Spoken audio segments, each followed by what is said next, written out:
दोस्तों, हम अपने जीवन में हमेशा अपने मन को लेकर परेशान रहते हैं। हम यह सोचते हैं कि हमारा मन भला शांत कैसे होगा, जब हमारे मन में तरह तरह के विचार चलते रहते हैं। हम कुछ और करना चाहते हैं, लेकिन हमारा मन हमें कुछ और ही काम करवा लेता है। इससे पहले कि आप अपने मन को शांत करने का प्रयास करें, यह जानना जरूरी है कि मन का व्यवहार शांत होने वाला है ही नहीं। अगर मन शांत हो सकता, तो इस दुनिया में सभी के मन शांत हो गए होते और हर कोई अपना जीवन सुखी सुखी बिता रहा होता। फिर न कोई हंगामा होता और न ही किसी तरह की कोई तकलीफ। सभी का जीवन खुशी खुशी बीत रहा होता। फिर न तो आप और न ही मैं पैसे कमाने के पीछे भाग रहे होते। समस्या यह है कि हम ज़्यादा से ज़्यादा चीज़ें इकट्ठा करना चाहते हैं, क्योंकि हमें लगता है कि जितनी ज़्यादा चीज़ें होंगी, हम उतना ही सुखी रहेंगे। लेकिन वास्तविकता यह है कि बाहर की किसी भी चीज़ में कोई सुख नहीं है और न ही उनमें कोई दुख है। यही कारण है कि जब हम किसी चीज़ के पीछे भागते हैं, जब हम कोई चीज़ पाना चाहते हैं, तो उसे पाकर हमें पल भर के लिए खुशी मिलती है, लेकिन बाद में हम उस खुशी का एहसास नहीं कर पाते। वह खुशी दुख में परिवर्तित हो जाती है और इसी प्रकार हम एक चीज़ से दूसरी से तीसरी चीज़ के पीछे लगातार भागते रहते हैं। हमें लगता है कि यदि हम वह चीज़ पा लेंगे तो हम सुखी हो जाएंगे, लेकिन वास्तविकता में वही सुख हमारे दुख का कारण बन जाता है, जिससे हमारा मन बेचैन रहने लगता है। हम उस चीज़ को पाने के लिए तरह तरह के उपाय करते हैं, जिससे हमारा मन और भी बेचैन हो जाता है और यह बेचैनी धीरे धीरे चिंता का रूप ले लेती है। हमारा मन पूरी तरह से अशांत हो जाता है। हमें कुछ भी अच्छा नहीं लगता। हमें लगता है कि जो कुछ हमने मांगा था, उसका उल्टा हो रहा है। सब कुछ हमारे विपरीत जा रहा है। फिर हम अपने मन को शांत करने के लिए ध्यान करना शुरू करते हैं, क्योंकि ध्यान ही वह मार्ग है जो हमें ज्ञान की ओर ले जाता है। यह हमें बताता है कि बाहर की किसी भी चीज़ में कोई सुख नहीं है और न ही दुख है। दुख और सुख तो हमारे मन का भ्रम है। यह हमारे मन की एक उपज है, जिसके लालच में हमारा मन हमें यहाँ वहाँ भगाता रहता है। जैसे कि महीनों से भूखे एक भिखारी को अगर एक सूखी रोटी भी मिल जाए, तो वह उसके लिए सुख है, वह उसके लिए अमृत है। ठीक उसी के विपरीत, यदि किसी धनवान के घर पर 56 प्रकार के भोग भी बन जाएं, तब भी वह उन्हें खाकर दुखी ही रहेगा। यह तो उसकी मानसिकता पर निर्भर करता है। इसे और अच्छे से समझने के लिए आज जो कहानी मैं आपको सुनाने जा रहा हूँ, उसके माध्यम से आप यह समझ पाएंगे कि हमारे मन की स्थिति क्या है और हम इसे कैसे नियंत्रित कर सकते हैं। तो चलिए, बिना किसी देरी के कहानी शुरू करते हैं। एक समय की बात है। एक गांव में एक युवक रहता था जिसका मन बहुत ही अशांत रहता था। वह हमेशा तनाव में रहता और अपने मन को शांत करना चाहता था, लेकिन उसे कोई भी उपाय नजर नहीं आ रहे थे। उसके जीवन में कई प्रकार के दुख थे, जिनके कारण वह हमेशा तकलीफ में और तनाव में रहता था। एक दिन उसे पता चला कि उसके गांव में एक बौद्ध भिक्षु आए हुए हैं, जो सभी को दुख और सुख पर उपदेश दे रहे हैं। वह युवक तुरंत ही घर से निकला और उनके आश्रम जा पहुंचा। वहां पर पहुंचने के बाद उस युवक ने देखा कि वह बौद्ध भिक्षु सभी गांव वालों को उपदेश दे रहे थे। बौद्ध भिक्षु कह रहे थे कि सभी के जीवन में कोई न कोई सुख और दुख आता ही रहता है, जिस कारण हमारा मन बहुत अशांत रहता है, और एक अशांत मन इस दुनिया का कोई भी सुख नहीं ले सकता। फिर चाहे उसे पूरी दुनिया की धन दौलत ही क्यों न मिल जाए, वह उसे पाकर भी दुखी ही रहेगा। परंतु जिस व्यक्ति का मन शांत है, उसके पास चाहे कुछ भी हो या न हो, वह हर छोटे पल का आनंद ले सकता है। वह हर पल को खुशी खुशी जी सकता है और इस दुनिया का और इस जीवन का परम सुख भी प्राप्त कर सकता है। इतना कहकर उन बौद्ध भिक्षु ने अपना प्रवचन समाप्त कर दिया और वापस आश्रम की ओर लौट गए। युवक भी उनके पीछे पीछे आश्रम पहुंच गया और उस युवक ने उन बौद्ध भिक्षु से कहा, हे गुरुवर, अभी कुछ देर पहले आप उपदेश दे रहे थे कि एक शांत मन हर पल का आनंद ले पाता है, हर पल को सुखी सुखी जी पाता है। लेकिन इस दुनिया में सभी के पास मन है और सभी के मन अशांत है। तो ऐसे में भला अपने जीवन को कोई सुखी सुखी कैसे जी सकता? इस दुनिया में शांत मन किसी के पास नहीं है। मेरे पास भी एक ही मन है और वह भी शांत नहीं है। गुरुवर, क्या आप बता सकते हैं कि मैं अपने इस मन को कैसे शांत करूं? तभी बौद्ध भिक्षु ने उस युवक को ध्यान के बारे में समझाया, ध्यान के फायदे बताए और उसे कहा, बेटा, ध्यान करने से हमारा मन शांत हो जाता है। हम विचारों के दलदल से बाहर आने लगते हैं और इस कारण हमारे जीवन में सुख उत्पन्न होने लगता है। यदि तुम भी अपने जीवन में सुखी होना चाहते हो, अपने मन के इन विचारों के दलदल से बाहर निकलना चाहते हो, तो तुम्हें ध्यान करना चाहिए। तुम्हें ध्यान का अभ्यास करना चाहिए, क्योंकि यही वह मार्ग है जो तुम्हारे मन को शांत कर सकता है और तुम्हें सही राह पर ला सकता है। उस युवक ने उन बौद्ध भिक्षु की बात मान ली। उसने उन बौद्ध भिक्षु को प्रणाम किया और वापस घर चला गए। घर पहुंचने के बाद उसने ध्यान करना शुरू किए। वह रात भर ध्यान करता रहा, लेकिन उससे उसे कोई लाभ नहीं हुआ। इस कारण वह अगली सुबह फिर से उन बौद्ध भिक्षु के पास पहुंचा और उनसे कहने लगा, गुरुवर, आपके कहे अनुसार मैंने रात भर ध्यान किया है, लेकिन उससे मुझे कोई लाभ नहीं हुआ। मेरा मन तो अभी भी अशांत है। आप तो कह रहे थे कि ध्यान करने से हमारा मन शांत हो जाता है। तभी वह बौद्ध भिक्षु उस युवक से कहते हैं, ध्यान कोई एक बार करने की चीज नहीं है। यह तो अभ्यास है और धीरे धीरे समय के साथ मन शांत होता जाएगा। इस पर वह युवक कहता है, हे गुरुवर, मेरे पास इतना समय नहीं है। मुझे कोई ऐसा मार्ग बताइए जिससे जल्दी जल्दी मेरा मन शांत हो जाए और मैं खुशी खुशी अपना जीवन जीने लग जाऊं। ऐसे तो मेरा बहुत समय बर्बाद हो जाएगा। मुझे कुछ ऐसा बताइए, गुरुदेव, जिससे मेरा मन आज के आज और अभी शांत हो जाए, जिससे मैं सुख की अनुभूति कर पाऊं, मुझे सुकून मिले। उस युवक की यह बात सुनकर बौद्ध भिक्षु मुस्कुराने लगे। उन्होंने उस युवक से कहा, बेटा, मेरे पास तुम्हारे लिए कुछ ऐसा है जिससे तुम्हारा मन अभी के अभी शांत हो जाएगा। इतना कहकर वह बौद्ध भिक्षु अपने आश्रम में गए और अंदर से एक घड़ा लेकर आए। उन्होंने वह घड़ा युवक को थमाते हुए कहा, जाओ और पास की बह रही नदी से इस घड़े में पानी भरकर लाओ। उन बौद्ध भिक्षु के इतना कहने के बाद उस युवक ने वह घड़ा हाथ में ले लिया और नदी की तरफ जाने लगा।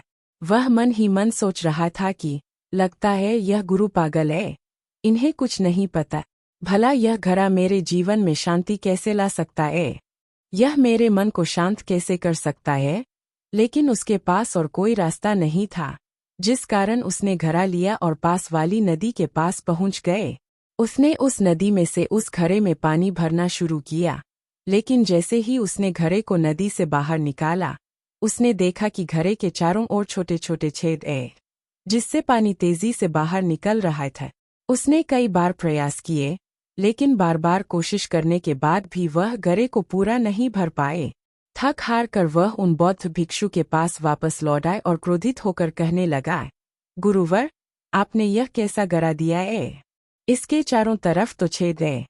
भला मैं इसमें पानी कैसे भरकर ला सकता हूँ? जब भी मैं पानी भरता हूँ, सारे पानी छेद से बाहर निकल जाते हैं। इस घड़े को मैं पूरा नहीं भर सकता। तभी वह बौद्ध भिक्षु उस युवक को शांत कराते हुए कहते हैं, बेटा, शांत हो जा। तुम्हें तुम्हारे प्रश्न का जवाब ही तो दे रहा हूँ।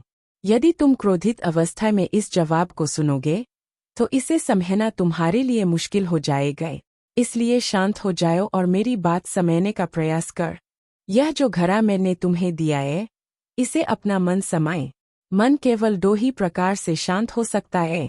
पहला यह कि तुम उसे लबालब पूरा भर दो और उसमें कुछ भी आने जाने की जगह न बचे। क्या तुम इस घड़े को इस प्रकार भर सकते हो? इस पर वह युवक कहता है, हे गुरुवर, मैं इस घड़े को लबालब नहीं भर सकता, क्योंकि जब भी मैं इसमें पानी भरता हूँ, सारा पानी तो छेद से बाहर निकल जाता है।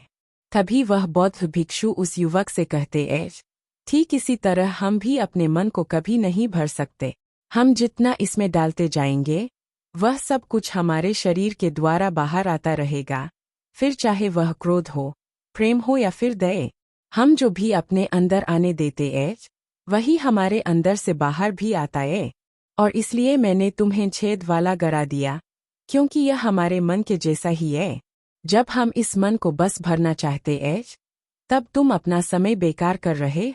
क्या तुम्हें एक पल के लिए भी यह नहीं सोचा कि इसी प्रकार तो तुम अपने मन को भरने में भी लगे हुए हो? क्या इससे तुम्हारा समय बर्बाद नहीं हो रहा? क्या इससे तुम्हारा जीवन बर्बाद नहीं हो रहा? क्योंकि जिस भी चीज से तुम अपने मन को भरोगे वह तो बाहर निकल ही जाएगी। उस युवक को अपनी गलती का एहसास हुआ। वह तुरंत उन बौद्ध के चरणों में गिर गया और उन बौद्ध भिक्षु से कहता गुरुवर, आपने सच कहा। मैंने कभी भी इसके बारे में नहीं सोचा कि मैं अपना जीवन अपने आप ही बर्बाद कर रहा था।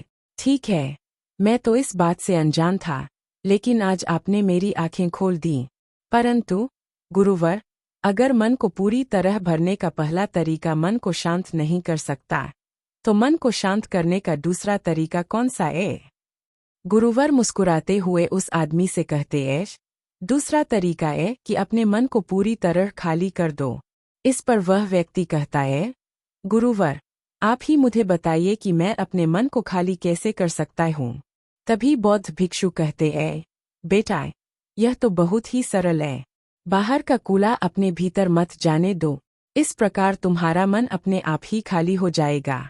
वह व्यक्ति कुछ देर सोच विचार करने के बाद बौद्ध भिक्षु से कहता है, हे गुरुदेव, यह कैसे संभव है? जो भी हम देखते हैं, सुनते हैं, वह हमारे मन में ही तो जाता है, वह हमारे भीतर की ओर ही तो जाता है। फिर मैं उसे कैसे रोक सकता हूँ? इस पर बौद्ध भिक्षु मुस्कुराने लगे और उस युवक से कहते हैं, बेटा, मैं तुम्हें यही तो समझाने का प्रयास कर रहा हूँ कि मन को केवल ध्यान से ही जीता जा सकता है, और एक दिन ध्यान करने से कुछ नहीं होने वाला। हमें इसके लिए समय देना होगा, हमें इसके लिए धैर्य रखना होगा, इसका निरंतर अभ्यास करना होगा। आगे बौद्ध भिक्षु उस युवा से कहते हैं, बेटा, क्या तुम्हें प्यास लगी है? युवक कहता है, हाँ गुरुवर, मुझे बहुत जोरों की प्यास लगी है। इस पर उन बौद्ध भिक्षु ने उस युवक को पानी पिलाया और कहा, यह लो, पानी पी लो, इससे तुम्हारी प्यास बुझ जाएगी। लेकिन मुझे एक बात बताओ, क्या आज पानी पी लेने से फिर तुम्हें कभी प्यास नहीं लगेगी? तुम कभी फिर मुझसे पानी नहीं मांगोगे? इस पर वह युवक कहता है, गुरुवर, आप कैसी बातें कर रहे हैं? पानी तो हमारे जीवन का एक हिस्सा है, इसके बिना तो हम मर जाएंगे, और आप कह रहे हैं कि आज पानी पी लो और उसके बाद मैं कभी पानी न पीऊं। यह भला कैसे संभव है? प्यास तो हमें रोज आती है और हम रोज पानी पीते हैं, इसके बिना तो हम मर जाएंगे। तभी बौद्ध भिक्षु मुस्कुराते हुए उस युवक से कहते हैं, ठीक इसी प्रकार एक दिन के ध्यान से हमारा मन शांत नहीं हो सकता है। उसे भी रोज भूख लगती है और उसे रोज रोज हमें आहार भी देना पड़ता है। उसे भी रोज पानी पीने की जरूरत पड़ती है, और ठीक उसी प्रकार हमें हर दिन ध्यान करने की भी जरूरत पड़ती है। जब हम निरंतर ध्यान करते हैं, इसका अभ्यास करते हैं, तो देखते ही देखते हमारे मन की भूत शांत होने लगती है और एक समय पर हमारा मन सारे विचार उत्पन्न करना बंद कर देता है।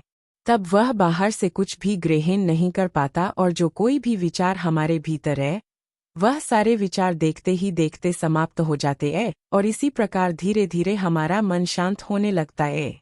आगे वह बौद्ध भिक्षु उस युवक से कहते हैं, बेटा, तुम ही तो कह रहे थे कि तुमने रात भर ध्यान किया है, लेकिन उसके बाद भी तुम्हारा मन शांत नहीं हो रहा। बेटा, तुम चाहो तो 1 घंटे के लिए ध्यान कर सकते हो, चाहो तो पूरा दिन भर ध्यान करो, लेकिन इसका लाभ भी तुम्हें उतना ही मिलेगा। अर्थात मान लो, तुम 1 दिन के लिए ध्यान करते हो, तो इससे तुम्हारे मन को भी शांति केवल कुछ समय के लिए ही मिलेगी। यह हो सकता है कि वह 1 घंटे के लिए शांत रहे या फिर केवल कुछ क्षणों के लिए, लेकिन वह शांत अवश्य होगा। लेकिन जैसे ही उसे फिर से भूख लगेगी, वह फिर से अशांत हो जाएगा और फिर से यहाँ वहाँ भागने लगेगा और वह अपने विचारों की तलाश में आगे बढ़ेगा, क्योंकि उसे भी तो भूख लगी है, उसे भी तो खाना चाहिए, उसे भी तो पानी चाहिए। जैसे कि जब तुम्हें भूख लगती है, तुम अशांत हो जाते हो क्योंकि तुम्हें भोजन चाहिए, पानी चाहिए, ताकि तुम अपने पेट की भूख को मिटा सको और तुम्हें शांति मिले। इस पर वह युवक कहता है, आप सत्य कहते हैं, मैं ही गलत था, मेरी ही गलती है। मैं अपने मन को अवश्य शांत करके रहूंगा, फिर चाहे इसके लिए मुझे कितना भी समय क्यों न लग जाए, मैं भी उस सुख को प्राप्त करके ही रहूंगा। मैं इस खाली घड़े में पानी भरकर अपने जीवन को बर्बाद नहीं करना चाहता, मैं अपने मन को शांत करके ही रहूंगा, मैं अपने मन को पूरी तरह से खाली कर दूंगा। इतना कहकर उस युवक ने उन बौद्ध भिक्षुओं को प्रणाम किया और वापस अपने घर की ओर लौट गए। दोस्तों, हमारे जीवन में भी कई प्रकार की समस्याएं हैं और हम उन समस्याओं का समाधान करना चाहते हैं। अंत में हमें जो मार्ग मिलता है वह ध्यान है। हम ध्यान तो करना चाहते हैं, लेकिन हम उसके परिणाम को तुरंत पाना चाहते हैं। जब हम शुरू में ध्यान करते हैं तो हमें उसका कुछ भी लाभ नहीं मिलता और हमें लगता है कि यह व्यर्थ है, इससे हमें कोई भी फायदा नहीं होने वाला, क्योंकि हमें तो सब कुछ जल्दी जल्दी चाहिए। लेकिन वास्तविकता तो यही है कि ध्यान सब्र और समय मांगता है और साथ ही उसे शांति भी चाहिए। परंतु हम इतने अशांत हैं कि हमारे भीतर यह तीनों चीजें नहीं हैं। इसीलिए अपने भीतर धैर्य पैदा करें।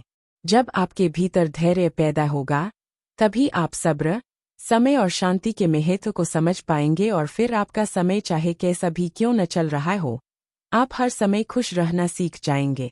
अगर आपका मन अशांत है, तो यह किसी और के हाथों में नहीं है कि वह आपके मन को शांत कर सके। यह तो आपके हाथों में है कि आप अपने मन को किस प्रकार और कितनी देर तक के लिए शांत कर सकते हैं। दोस्तों, आपने आज के इस वीडियो से क्या सीखा, वह मुझे आप कमेंट में बता सकते हैं। इसी के साथ मैं उम्मीद करता हूं कि आपको आज की वीडियो पसंद आई होगी। तो इस वीडियो को उस इंसान को शेयर करें और उसी के ठीक बाद चैनल को सब्सक्राइब करें। तो चलिए फिर मिलते हैं ऐसी एक और नई वीडियो में। तब तक के लिए अपना ख्याल रखें।